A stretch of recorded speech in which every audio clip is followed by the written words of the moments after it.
All right, and so I'm with Doug Glanville.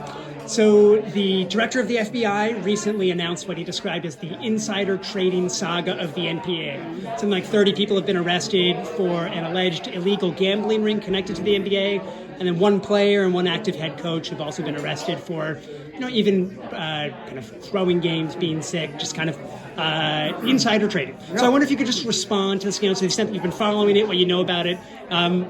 What do you make of the revelations the past couple of days? Well, I think of it, I can only speak of it as a former ball player, right? That's my perspective, because I don't cover NBA specifically in that depth, but I know as a player, think about baseball, there was always a sign in every locker room that talked about gambling. I mean, it was the biggest warning because of the Black Sox in 1919 and throwing the World Series.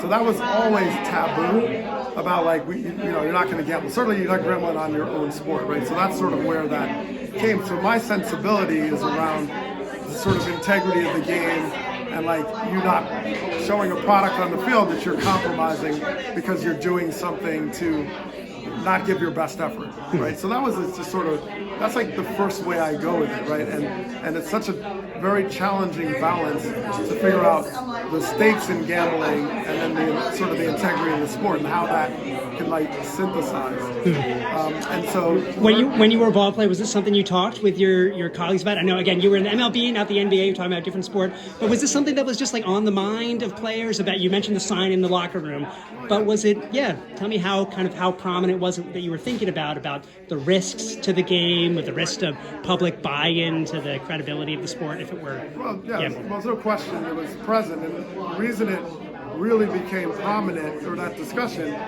was because of Pete Rose. And so now, once that happened with the gambling, and then the understanding they had the Dowd report to really dive into the investigation around it, then you understand, like, okay, how fragile it is, how more prominent it is than you realize, and just how, like, you can't just assume the sign does the job, right? You really have to reinforce, like, why is this important? What are the stakes? And of course, even where there's businesses and blooming around you that focus on sports betting, you still have to get back to those roots. So I think that being in that culture all the time and thinking about, okay, I'm going to give my best effort, but also the fact is, like, if someone could be betting on you may not even know it, right? Because you're just playing. And their sort of feeling jaded or something if you didn't do well, or celebrating, the sort of ups and downs of your performance may relate to different moods of people that have stakes on your team or on you that you're very unaware of.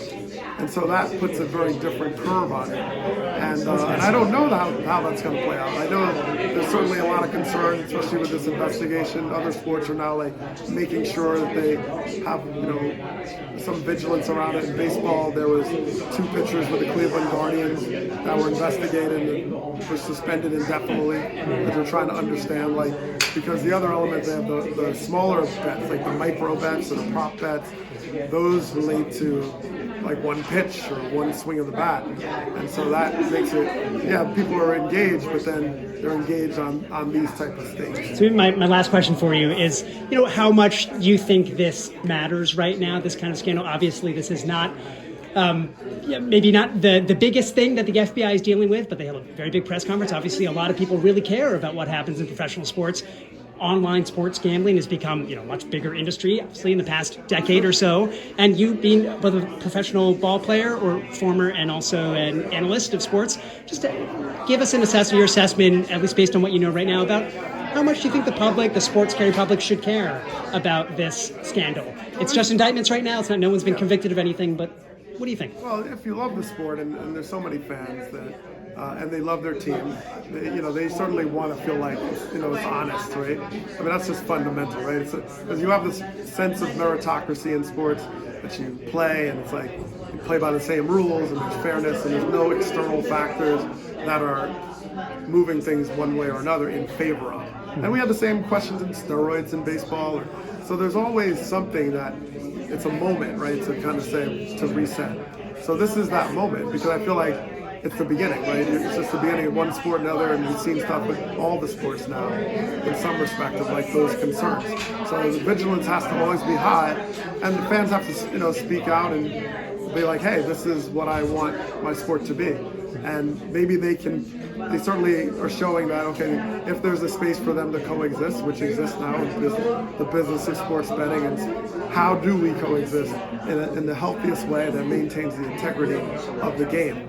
That's going to be an ever-present challenge, but they have to keep working on it. All right, I really appreciate it. Thank you, sir.